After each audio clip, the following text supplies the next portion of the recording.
Good morning. Kasama ko ngayon si Pastor Jimmy Sulit. Siya ang aming chairman ng Home Missions. At marami siyang mga karanasan tungkol sa fasting and prayer. Actually, ang pinakamatagal niyang fasting ay 42 days. Kaya marami tayong makukuhang advice at aral kay Pastor Jimmy. Pastor? Thank you, Pastor. Mga kapatid, good morning sa inyong lahat. When it comes to fasting, masasabi ko lang na marami pong benefits na dala ang fasting. Meron po itong physical benefits, merong mental benefits, merong emotional, at merong spiritual benefits. Kaya kung tayo po ay gustong makaranas sa mga benepisyong ito, get into prayer and fasting.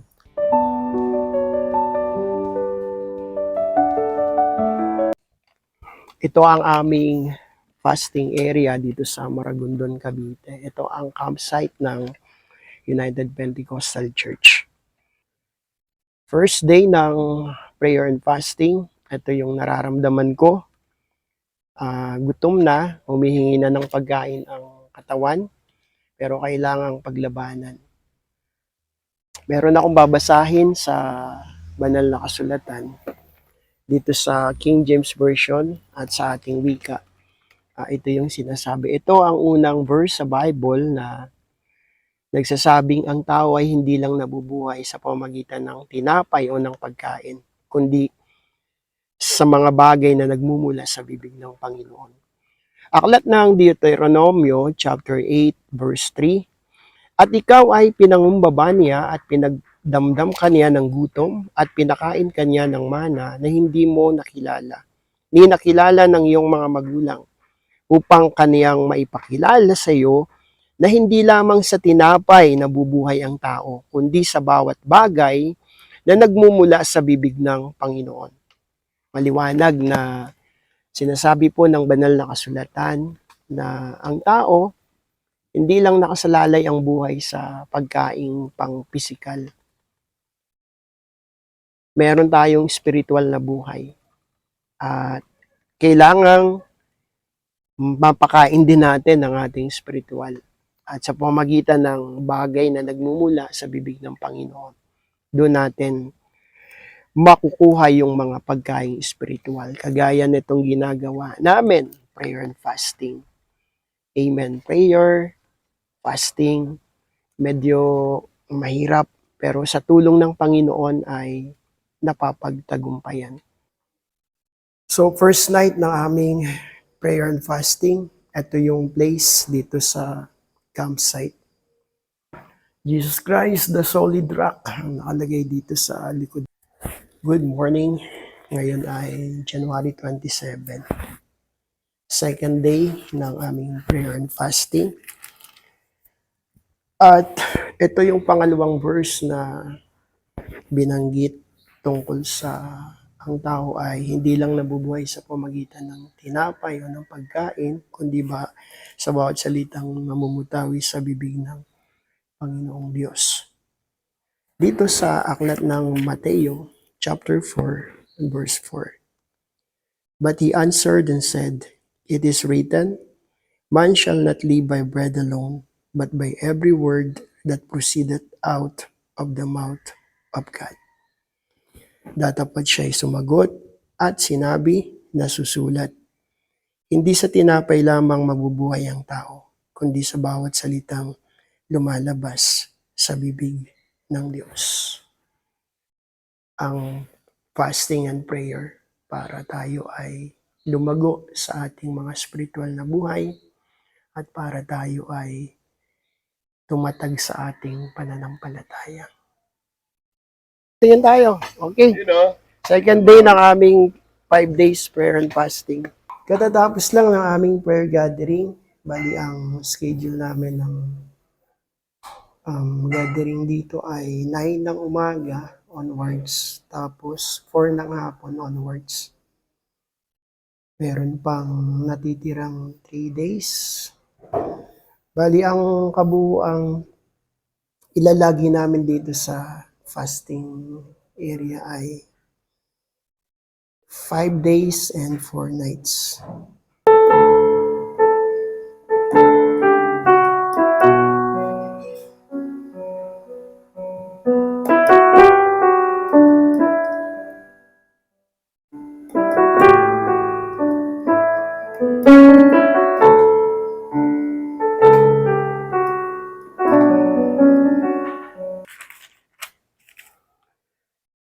Good morning. Ngayon ay January 28, 2026, third day ng aming fasting and prayer. Ito ang ikatlong verse sa Bible na sinabi ang tungkol sa man shall not live by bread alone ng Lucas chapter 4 verse 4. At sinagot siya ni Jesus, nasusulat, hindi sa tinapay lamang mabubuhay ang tao. Pagpalain tayo ng Panginoon. Ang buhay ng tao ay hindi lang sa pagkain pisikal, kundi ang buhay natin ay mayroon ding spiritual na buhay at kailangan natin ng salita ng Panginoon. Word of God. Kasama ko ngayon si Pastor Jimmy Sulit. Siya ang aming chairman ng Home Missions. At marami siyang mga karanasan tungkol sa fasting and prayer. Actually, ang pinakamatagal niyang fasting ay 42 days. Kaya marami tayong makukuhang advice at aral kay Pastor Jimmy. Pastor? Thank you, Pastor. When it comes to fasting, masasabi ko lang na marami pong benefits na dala ang fasting. Meron po itong physical benefits, merong mental benefits, merong emotional, at merong spiritual benefits. Unang-una po, yung physical benefits ay magkakaroon po tayo ng detoxification o cleansing sa ating bodies. Dahil sa ating kinakain o iniinom, maaring may mga napasok na mga toxin sa ating katawan at ito po ay magiging cause ng ilang mga karamdaman. Pwede tayong magkaroon ng physical healing dahil gumagana yung ating autophagy. Yung autophagy is the power of our bodies to heal itself. Pangalawa, yung tinatawag na mental benefit. It will bring clarity to our minds, nagiging sharp ang ating mental acumen, and then renewal of the mind. Sinabi ng Bible, be renewed in the spirit of your mind, and fasting is the key dyan. Then meron tayong emotional benefits.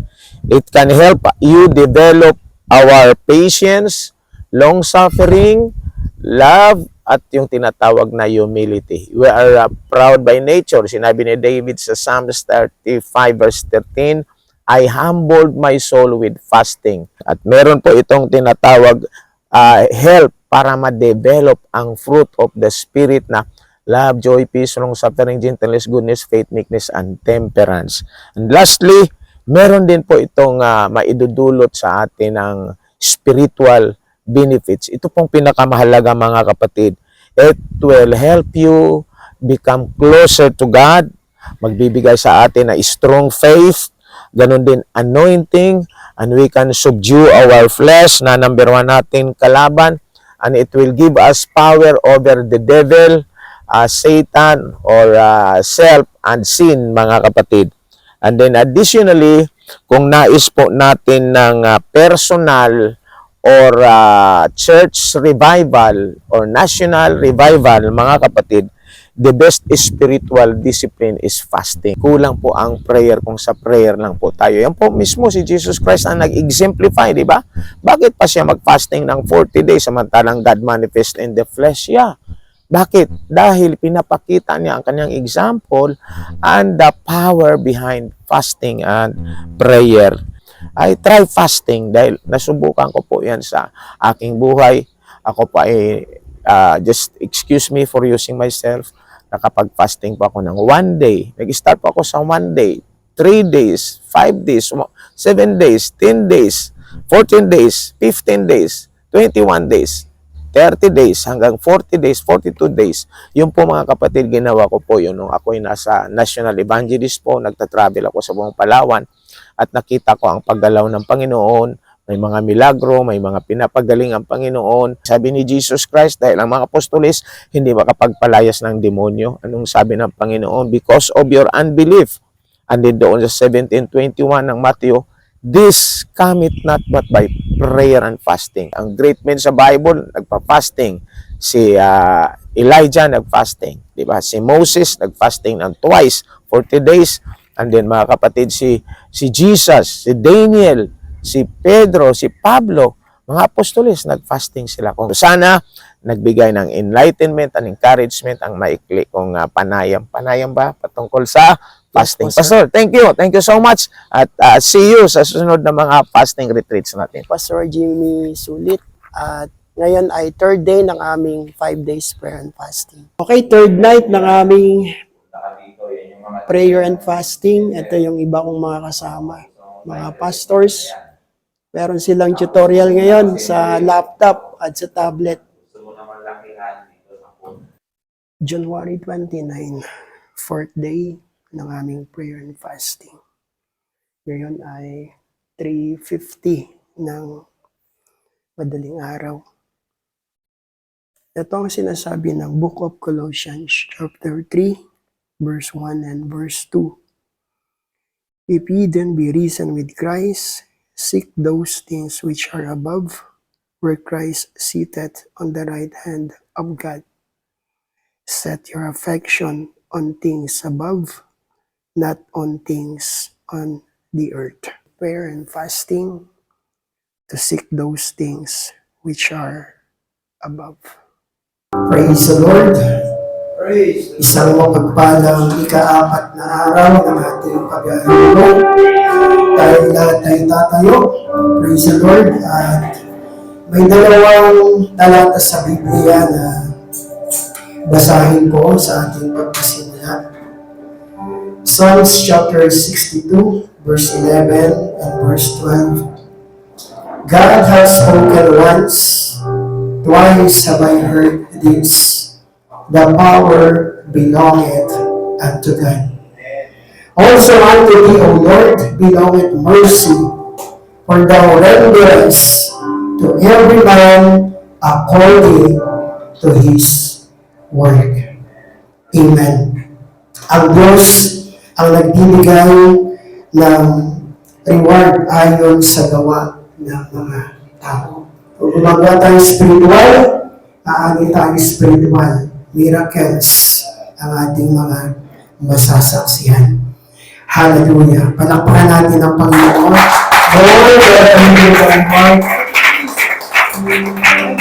Lord, Jesus. Hallelujah. Fourth night na ng aming prayer and fasting. And mga magagaling to sa basketball. Yan, Yan. January 30, 2026. Almost 5 na ng umaga. Ito ang aming 5th day and last day of prayer and fasting. The book of Matthew chapter 6, verse 19 up to verse 21 says, Lay not up for yourselves treasures upon earth, where moth and rust doth corrupt, and where thieves break through and steal. But lay up for yourselves treasures in heaven, where neither moth nor rust doth corrupt, and where thieves do not break through nor steal. For where your treasure is, there will your heart be also. Manalangin, mag-ayuno, gumawa ng mabuti, sumunod sa kalooban ng Diyos. Last day na ng aming prayer and fasting, 5th araw na ngayon. At maraming mga benefits ang nakuha sa fasting and prayer. May physical, emotional, spiritual, miracles, healings,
Katatapos lang ng aming 5 days prayer and fasting.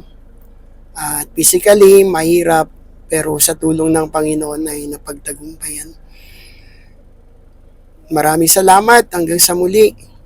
God bless us all.